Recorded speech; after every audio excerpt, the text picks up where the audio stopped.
Bom dia, boa tarde, boa noite, aluno e aluna do CPV-UEL. Sejam bem-vindos à nossa segunda aula de História do Brasil. Sou o professor Vinícius e hoje vou conversar com vocês sobre as sociedades indígenas e os navegadores europeus, o nosso tema inicial desse período da nossa História do Brasil, tema da unidade 1 da nossa primeira apostila, ok?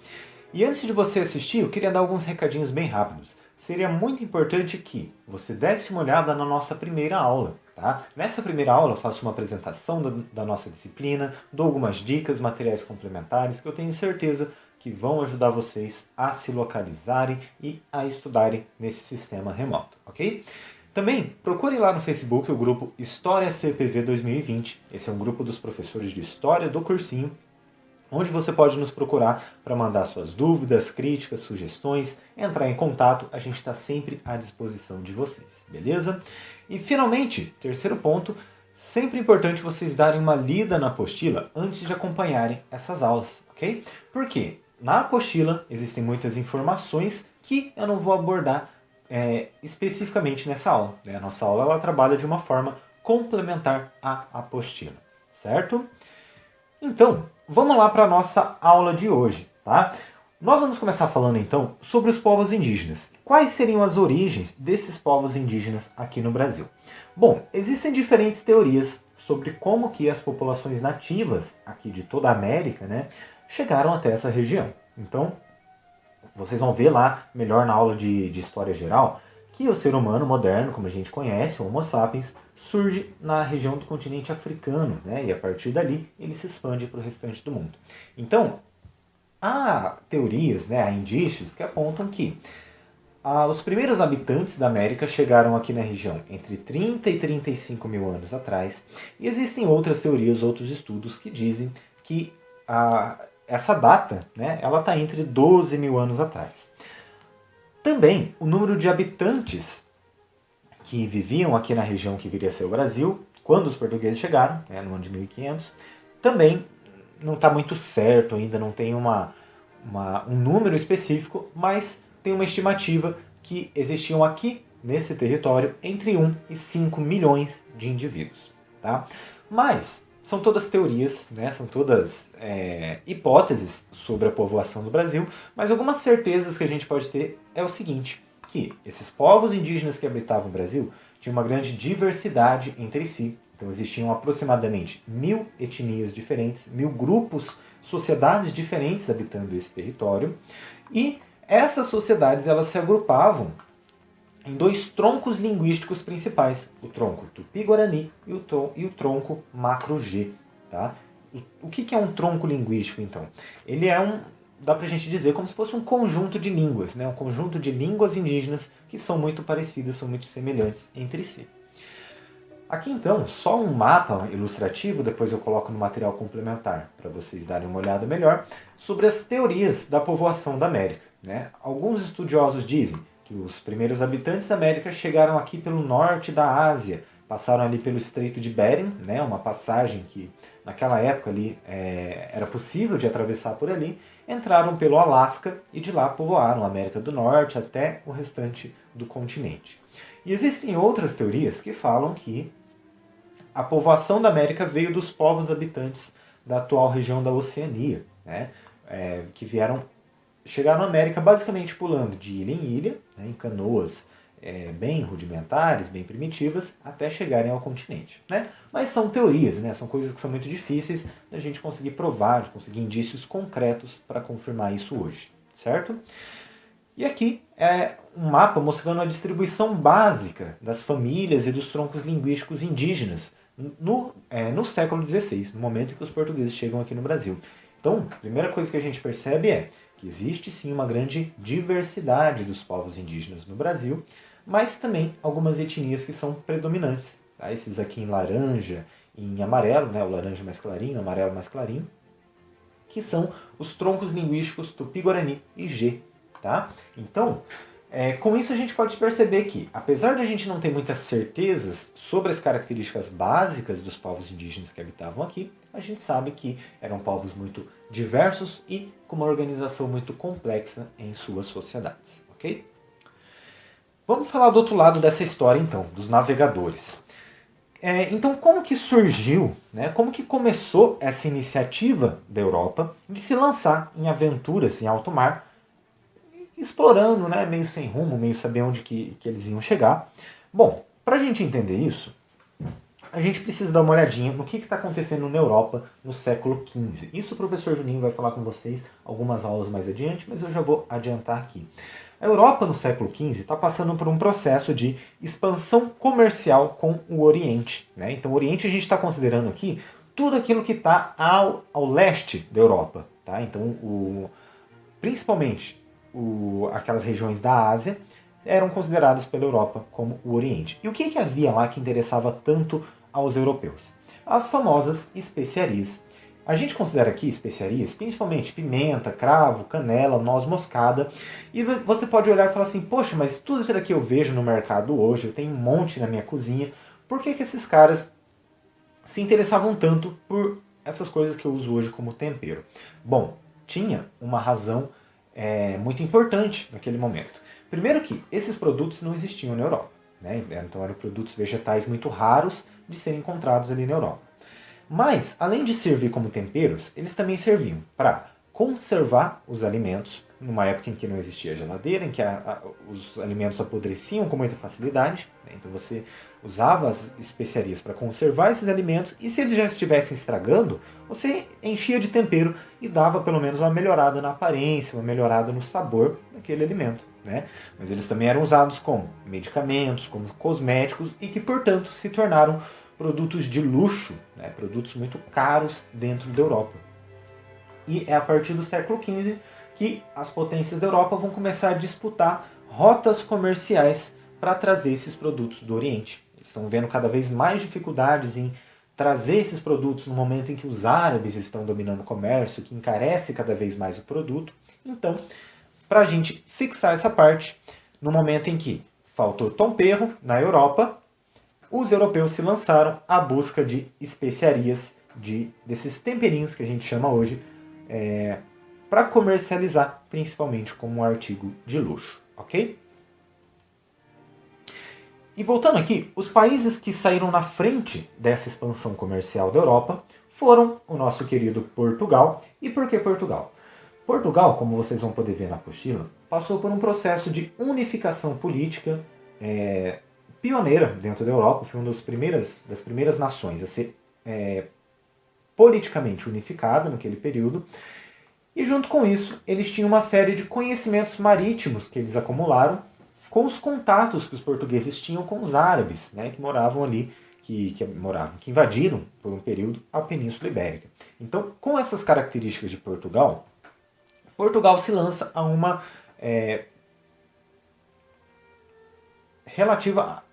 aos poucos, né, Portugal se lança a uma expansão marítima pelas regiões mais próximas. Então, ocorre primeiro um processo de expansão atlântica, né? Portugal se lança à navegação atlântica, vai aos poucos conquistando a costa da África, entre os anos de 1415 a 1488, e o grande marco nas navegações portuguesas é a descoberta do Caminho das Índias, que não é aquela novela lá que a gente passou na Globo há umas décadas atrás, mas a descoberta do Caminho das Índias, eu vou mostrar no mapa para vocês daqui a pouco, é justamente a rota marítima mais próxima e mais fácil para se chegar até o Oriente, né? A outra forma que o Oriente era chamado naquela época. Então isso dava uma vantagem muito grande a Portugal nessa disputa pelas rotas comerciais.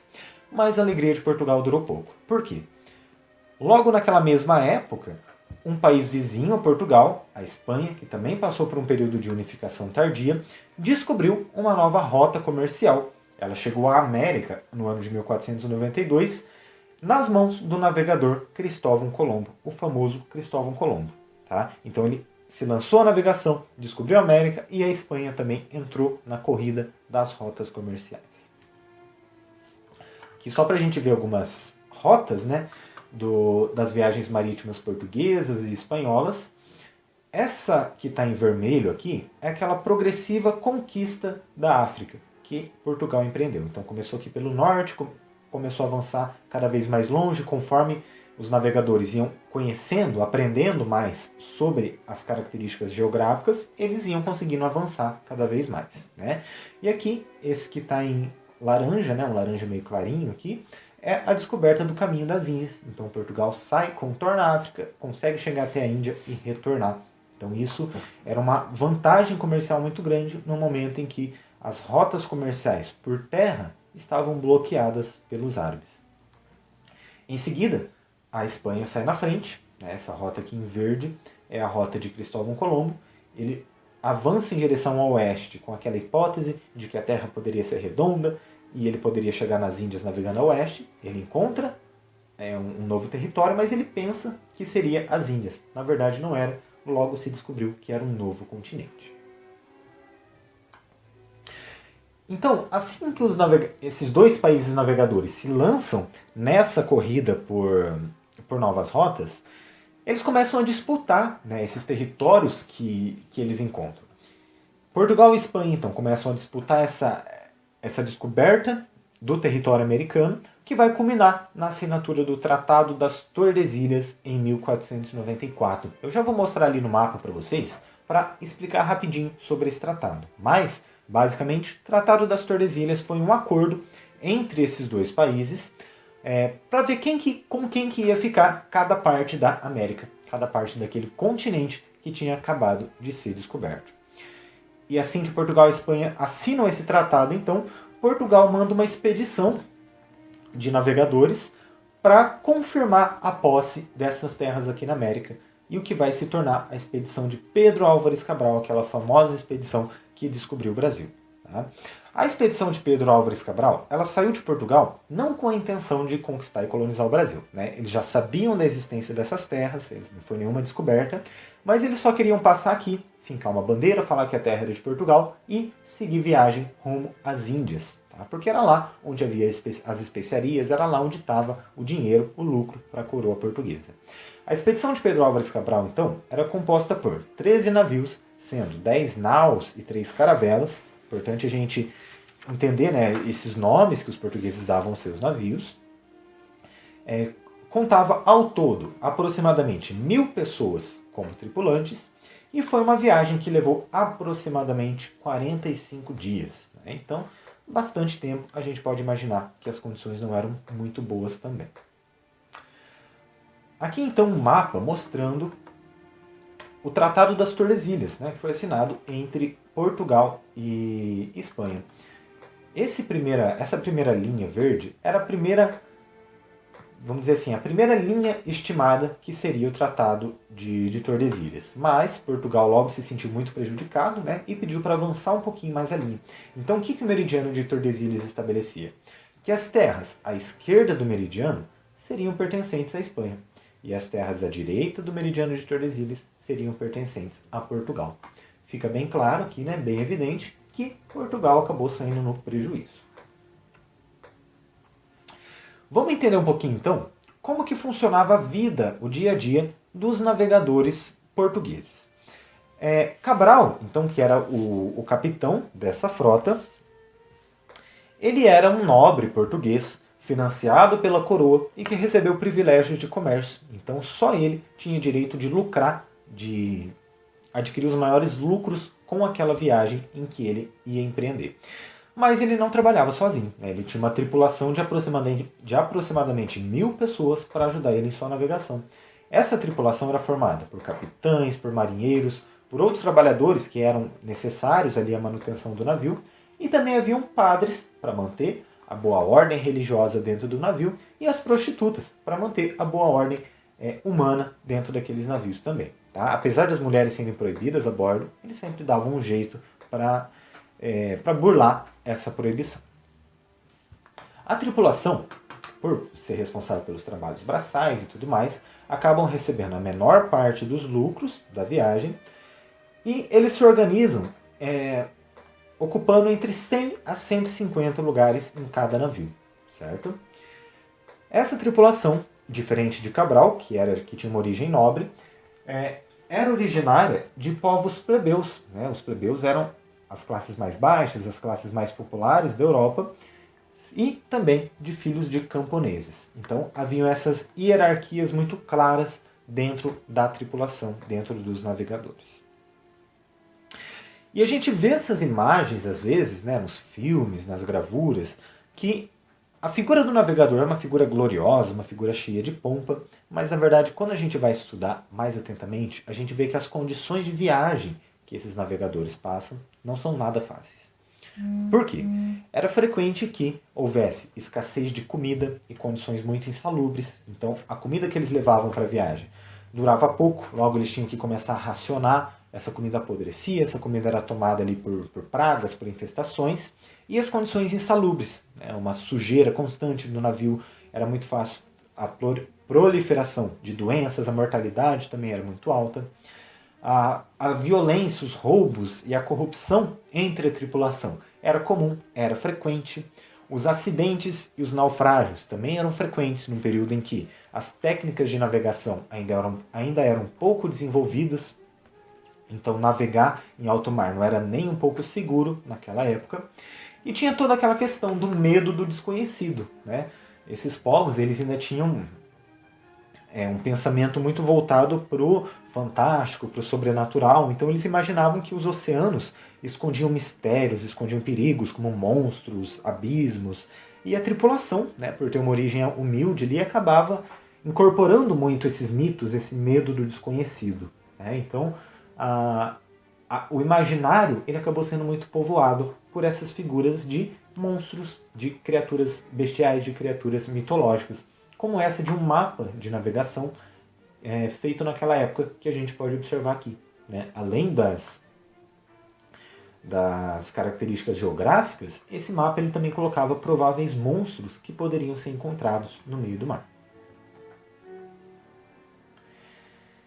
E bom, como que aconteceu então esse encontro entre os indígenas e os navegadores? Claro que a primeira coisa que espantou os navegadores europeus quando eles chegaram aqui foram as práticas antropofágicas dos indígenas. Guardem bem essa palavra. Antropo vem de homem, fágico vem de comer, se alimentar. Então os indígenas tinham hábitos de se alimentar de carne humana, né? Mas essa prática, para os indígenas, tinha um significado ritual, um significado religioso muitas vezes, porque eles imaginavam que quando eles comiam a carne do inimigo, eles incorporavam as qualidades daquele inimigo, né? Mas os navegadores ficaram escandalizados, horrorizados com aquilo, inventaram lá o termo canibalismo para definir isso, ficaram horrorizados, assustados, e essa descoberta, né, que os habitantes aqui da América eles praticavam antropofagia, futuramente vai acabar servindo como justificativa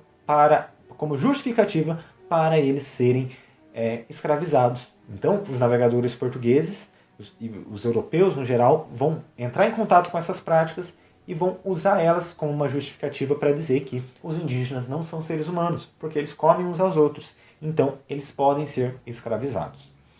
No entanto, além dessa visão negativa, a gente tinha algumas visões também que eram um pouco mais positivas, como o relato do famoso Pero Vaz de Caminha. O Pero Vaz de Caminha, né, foi um navegador que estava junto ali com a armada de Cabral, e ele ficou responsável por escrever uma carta relatando o descobrimento do Brasil ao rei de Portugal.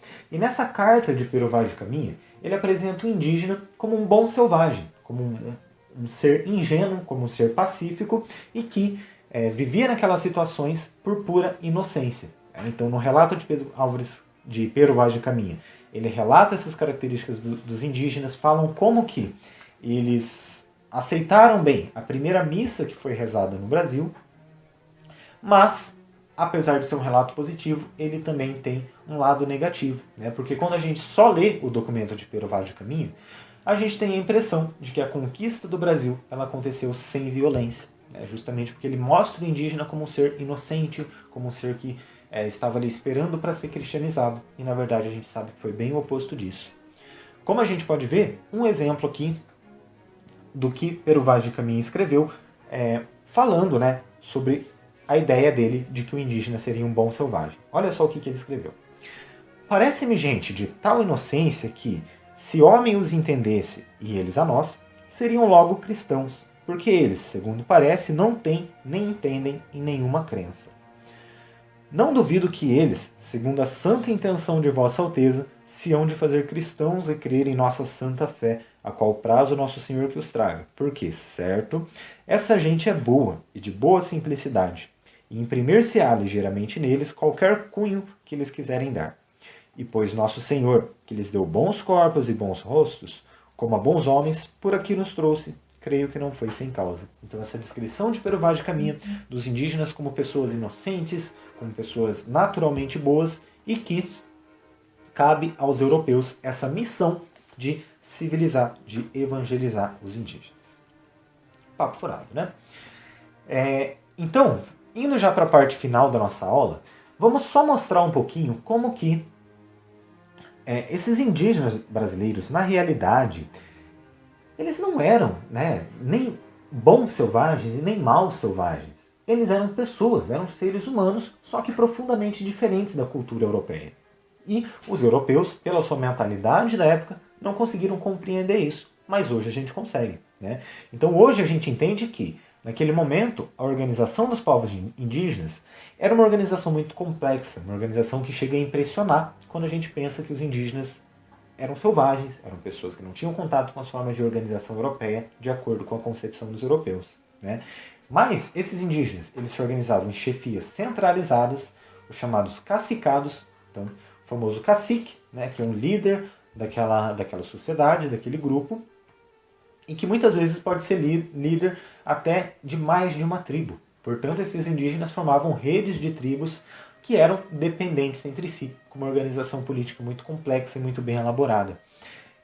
E essas redes de tribos, além de serem independentes entre si, de serem governadas praticamente pelo mesmo soberano, também mantinham ligações comerciais. Então elas faziam grandes redes comerciais para manter uma ligação entre si. Eu até vou colocar ali nas dicas complementares para vocês darem uma olhadinha na história do caminho do Peabiru. Então era realmente uma organização extremamente complexa e que hoje nos impressiona muito.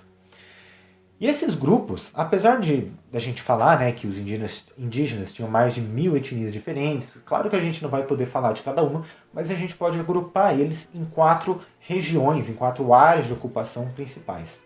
A primeira área é a área do Amazonas. A área do Amazonas foi uma área ocupada de forma descontínua, né, então pela densidade da floresta, pelo tamanho daquela região, não houve uma ocupação muito intensa naquela área, e que contava com recursos naturais abundantes, né? Principalmente pela diversidade de recursos ali na própria floresta amazônica, na própria rede hidrográfica. Então, era uma ocupação que contava com esses recursos abundantes. A outra área de ocupação é a área do rio Xingu. O rio Xingu, ali na região centro-oeste do Brasil atualmente, contava com um sistema multiétnico, né? Um sistema com várias etnias, com línguas diferentes, mas com uma cultura mais ou menos homogênea, com uma cultura mais ou menos parecida, e também eram povos sedentários, o que significa que eram povos que se mantinham por muito tempo no mesmo lugar, sobrevivendo da agricultura e da caça. A outra região eram os Campos do Cerrado, né, mais ou menos ali no centro do Brasil. Os Campos do Cerrado eles eram ocupados por povos indígenas seminômades, né, porque justamente por ser uma região com poucos recursos à disposição, para sobreviver ali, esses povos eles tinham que constantemente mudar de lugar, né? E por conta disso, esses povos eles acabaram ficando com uma pecha, né? com estigma de serem povos menos desenvolvidos do que os outros povos indígenas. Mas, na verdade, conforme foram se desenvolvendo estudos sobre eles, descobriu-se que, na verdade, eles mantinham sociedades muito complexas, com assentamentos em formatos muito complexos, comportando às vezes 800 até 2.000 pessoas. Okay? E finalmente, no litoral brasileiro, viviam principalmente as etnias Tupi-Guarani, que foram aquelas primeiras a entrar em contato com os europeus. Os Tupi-Guaranis viviam basicamente da pesca, da caça e da agricultura de coivara. A agricultura de coivara é uma prática muito interessante que foi desenvolvida pelos indígenas, que consistia em queimar um pedaço de floresta, né, realmente botar fogo para abrir uma clareira e fazer uma plantação. E no momento que essa plantação ela não tivesse mais rendendo, eles deixavam a floresta crescer novamente, se recuperar e partiam para outra região. Essa técnica foi usada pelos portugueses mas de uma forma predatória. Como resultado, a gente teve que uma grande área, uma grande cobertura vegetal no Brasil acabou sendo perdida pela ação predatória dos portugueses. E finalmente, para finalizar nossa aula, para a gente não ficar só no conteúdo, eu queria deixar algumas questões finais para vocês refletirem, para vocês levarem e pensarem um pouquinho mais sobre os conteúdos que a gente trabalhou aqui hoje. Primeiro, se o descobrimento do Brasil foi um descobrimento ou uma invasão? E se esse encontro que houve entre portugueses e indígenas foi um encontro pacífico, como alguns cronistas deixam transparecer, ou foi realmente um choque, com impactos, com consequências muito negativas para ambos os lados? E os indígenas? Eles poderiam ser considerados seres humanos ou selvagens, pelas práticas que eles viviam ali, que eles exerciam. E finalmente, se os europeus eles eram ignorantes da realidade dos indígenas, daí no sentido deles não conseguirem entender, não conseguirem se colocar no lugar dos indígenas, ou eles eram realmente mal intencionados, se eles realmente tinham uma intenção de destruir e de submeter essas populações. Então, levem essas questões para vocês pensarem aí enquanto estiverem refletindo, pensando sobre a matéria, lavando uma louça, enfim, para a gente não ficar só no nosso conteúdo, beleza? E por hoje a gente vai ficando por aqui. Na semana que vem eu espero vocês para a nossa terceira aula. Agora vamos falar sobre sociedade colonial brasileira, os indígenas e os jesuítas. Vai ser o tema das unidades 2 e 5 da nossa apostila 1. Eu vou dar uma misturada nos conteúdos dessas duas unidades, porque eles são muito parecidos entre si. Tá? E você não sai daí antes de escutar a nossa música de encerramento. Hoje, para homenagear esse momento fundador da nossa cultura, a gente vai ficar com MC Carol cantando Não Foi Cabral. Até mais e até semana que vem.